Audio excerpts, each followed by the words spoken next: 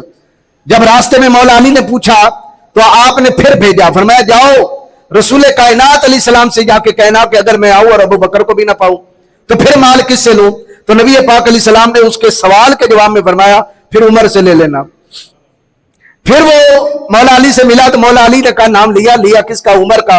جاؤ رسول کائنات صلی اللہ تعالی علیہ وسلم سے جا کے عرض کرنا اگر میں آؤں اور عمر کو بھی نہ پاؤں تو پھر مال کس سے لوں؟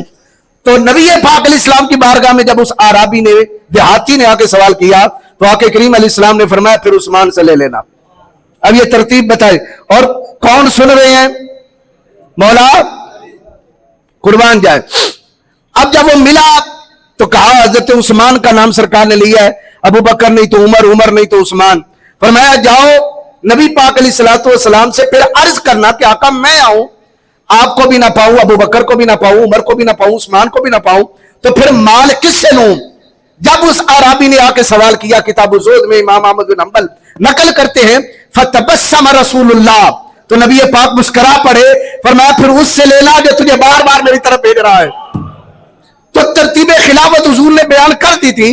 اب یہ حضرت علی المرتضیٰ شیر خدا جو قائم رہے آخر تک, وجہ کیا تھی؟ وجہ یہی تھی کہ امر الہی کس طرح عثمان کی طرف آتا ہے. ذرا یہ بھی ہم نظارہ دیکھ لیں تو کس طرح حضرت عثمان کی طرف وہ امر الہی پلٹا, وہ سارا نظارہ مولا علی شیر خدا نے دیکھا اور نبی کائنات. اب حضرت عثمان خلیفہ بن گئے. حضرت عثمان غنی رضی اللہ تعالیٰ عنہ نے 12 سال خلافت کی. کتنے سال؟ 12 سال. اور حضرت فاروق اعظم رضی اللہ تعالیٰ عنہ نے کتنے سال کی؟ 10 سال. یہ بات یاد رکھیں, 10 سال میں 22 سے 24 لاکھ مربع میل گورنمنٹ اسلامی پھیلی. اور حضرت عثمان غنی کے زمانہ میں 24 سے لے کر 44 لاکھ مربع میل تک یعنی 20 لاکھ اور بڑھ گئے. اتنی اور مملکت اسلامیہ اسلام کے اندر داخل ہو گئی.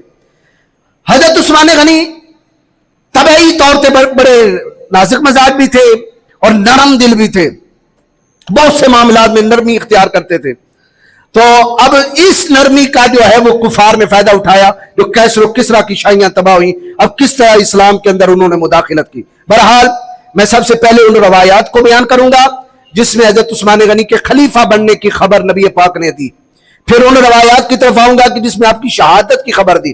پھر میں بیان کروں گا کہ آپ کے اسباب شہادت کیا ہیں. نبی پاک علیہ الصلوۃ والسلام نے ارشاد فرمایا, امام حاکم اس حدیث کو بیان کرتے ہیں کہ مسجد نبوی کی تعمیر میں جب آقا کریم علیہ السلام نے صحابہ کو حکم دیا کہ اینٹیں اٹھاؤ, سب سے پہلے صحابہ میں جس نے اینٹ اٹھائی اس ہستی کا نام ابو بکر ہے. انہوں نے اینٹ اٹھائی. پھر ساتھ ہی حضرت عمر فاروق نے اینٹ اٹھائی, ساتھ عثمان غنی نے اینٹ اٹھا لی. تو نبی پاک نے فرمایا ہؤلاء الخلفاء من بعدی, یہ اسی ترتیب سے میرے خلیفہ بنیں گے. یعنی وہ آپ کی خلافت کی خبر دی.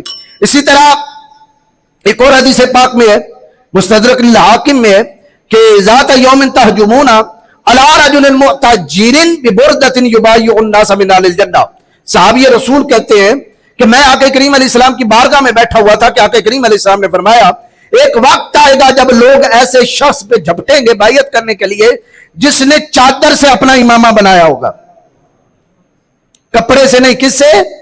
چادر. یہ عموماً بندہ چادر یوں کر کے لپیٹ لیتا ہے. فرمایا چادر سے جس نے اپنا امامہ بنایا ہوگا, فرمایا لوگ اس کی بیعت کریں گے.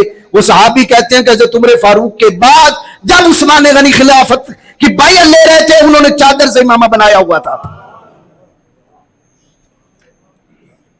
پھر اسی طرح ترمذی شریف کی حدیث پاک ہے اور اس حدیث کو روایت کر رہے ہیں صحابی رسول حضرت سفینہ رضی اللہ تعالی عنہ. آپ بیان کرتے ہیں الخلافۃ 30 سنۃ ثم تکون ملکا عدودا, کہ آقا کریم علیہ السلام نے فرمایا میرے بعد خلافت 30 سال رہے گی.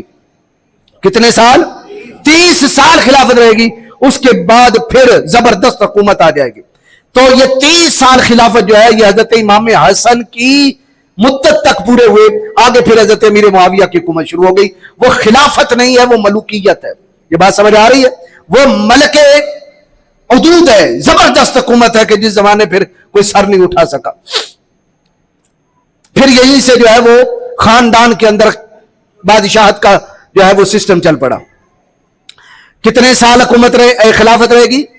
30 سال. اور یہ 30 سال پورے ہوتے ہیں حضرت ابو بکر صدیق, حضرت عمر فاروق, حضرت عثمان غنی, مولا علی شیر خدا اور امام حسن کے 6 ماہ.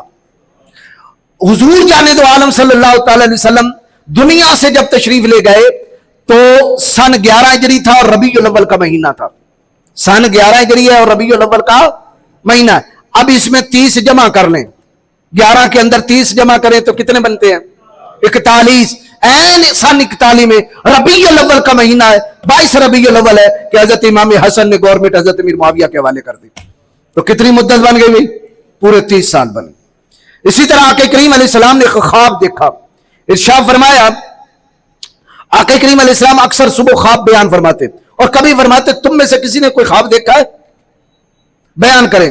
صحابہ لوگ مختلف خواب بیان کرتے, حضور تعبیر بتاتے رہتے. ایک صحابی نے خواب بیان کی, یہ ابو داؤد شریف کے اندر ہے. اسے کہا یا رسول اللہ میں نے خواب دیکھی آسمان سے ترازو اترا اور اس ترازو میں آپ کو رکھا گیا اور ادھر ساری امت کو رکھا گیا, لیکن آپ کا وزن بھاری نکلا. آپ کا وزن بھاری نکلا.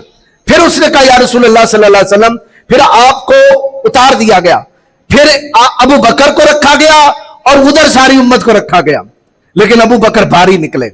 پھر تیسرا اس نے کہا یا رسول اللہ میں نے خواب دیکھی حضرت ابو بکر کو ہٹایا گیا, عمر کو رکھا گیا اور میں نے دیکھا کہ عمر ساری امت میں بھاری نکلے. پھر میں نے دیکھا کہ عمر کو ہٹایا گیا اور عثمان کو رکھا گیا. پھر اس کے بعد ترازو اٹھا لیا گیا. یہ ترتیب کیا بیان کرتی ہے؟ حضور کے بعد حضور کی امت کے خلافت کے جو نیابت ہوگی, اس کے جو جانشین ہیں وہ یہ تعبیر بیان کر رہی تھی. اسی طرح ایک اور صحابی رسول نے بیان کیا یا رسول اللہ صلی اللہ علیہ وسلم میں نے, بلکہ آقا کریم علیہ السلام نے بیان فرمایا میں نے خواب دیکھا کہ ایک بہت بڑا کنواں ہے, اس کنویں میں لوگ اپنی بکریاں, ریوڑ, کالی بکریاں اور لال بکریاں لے کر آ رہے ہیں. کالی بکریوں سے مراد اجمی لوگ ہیں اور لال بکریوں سے مراد عربی لوگ ہیں. فرمایا اس کے اوپر ڈول تھا. اتنے میں ابو بکر آیا, ابو بکر نے ڈول اٹھایا, پانی نکال کے پلانا چاہا اور میں نے دیکھا کہ ابو بکر میں کمزوری ہے, ابو بکر میں کمزوری ہے اور 1-2 ڈول ہی نکالے. کس نے؟ حضرت ابو بکر صدیق نے. پھر فرمایا میں نے دیکھا کہ عمر آ گئے اور عمر نے آ کے وہ ڈول پکڑا اور بھر بھر کے نکالا یہاں تک کہ سارے پیتے رہے. اور پھر فرمایا میں نے دیکھا ابکری اور شجاع, عمر کو دیکھا میں نے خواب میں. پھر فرمایا میں نے دیکھا عثمان آ گئے اور عثمان بھی بھر بھر کے ڈول نکالنے لگے. اتنے میں وہ ڈول ٹوٹ گیا. اب یہ کیا چیز بیان کر رہی تھی کہ حضرت ابو بکر صدیق کی گورنمنٹ تھوڑا عرصہ رہے گی اور کمزوری سے مراد کیا ہے؟ اندر فتنے کھڑے ہو جائیں گے عرب کے اندر. اور آپ جب آقا کریم علیہ السلام دنیا سے رخصت ہوئے, حضرت سیدنا صدیق اکبر کی گورنمنٹ آئی, قبیلے کے قبیلے مرتد ہو گئے.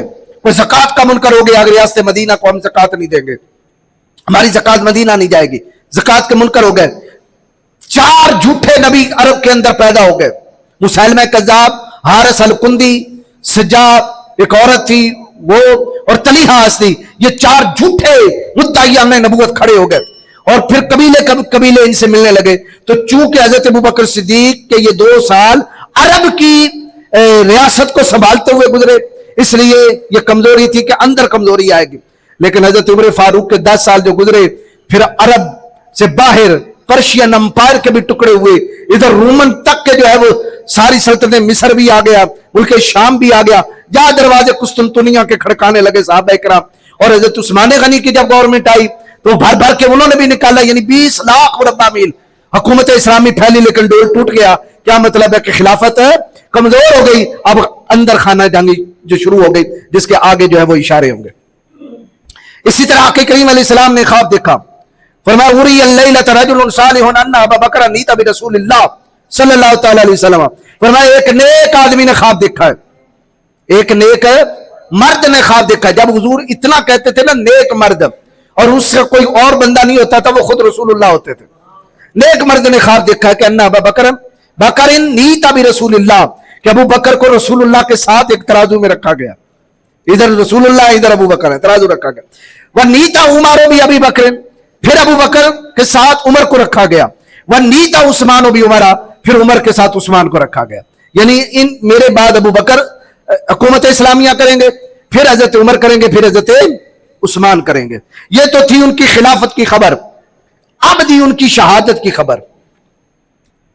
آقا کریم علیہ الصلوۃ والسلام نے، یہ ترمذی شریف کی حدیث پاک ہے، ذکر رسول اللہ صلی اللہ تعالی علیہ وسلم فتنہ فقال یقتل فیہا ھذا مظلوما لعثمان. فرمایا حضور نے اپنے بعد ہونے والے فتنوں کا ذکر کیا کہ یہ فتنہ اٹھے گا، یہ اٹھے گا، فلاں علاقے سے اٹھے گا، مشرق سے اٹھے گا، بصرہ سے اٹھے گا، عراق سے اٹھے گا. مختلف فتنوں کا ذکر کرتے کرتے فرمایا اس فتنے میں یہ مظلوم شہید ہو جائے گا. حضرت عثمان کی طرف اشارہ کیا. ظالم نہیں شہید ہوگا، کیا ہوگا؟ بولیے بھائی، مظلوم شہید ہوگا. اور مظلوم حق پہ ہوتا ہے کہ ظالم حق پہ ہوتا ہے؟ اس ذاکر الفتنة فقربها فمر رجل مکنع فی ثوب فقال هذا يومئذ له الدودہ. ایک صحابی رسول کہتے ہیں میں آقا کریم علیہ السلام کی بارگاہ میں بیٹھا تھا، حضور مختلف فتنوں کا ذکر کر رہے تھے. پھر ایک فتنے کا ذکر کیا جو ان قریب ہونے والا تھا. حضور نے ان قریب اٹھنے والے فتنے کا ذکر کیا.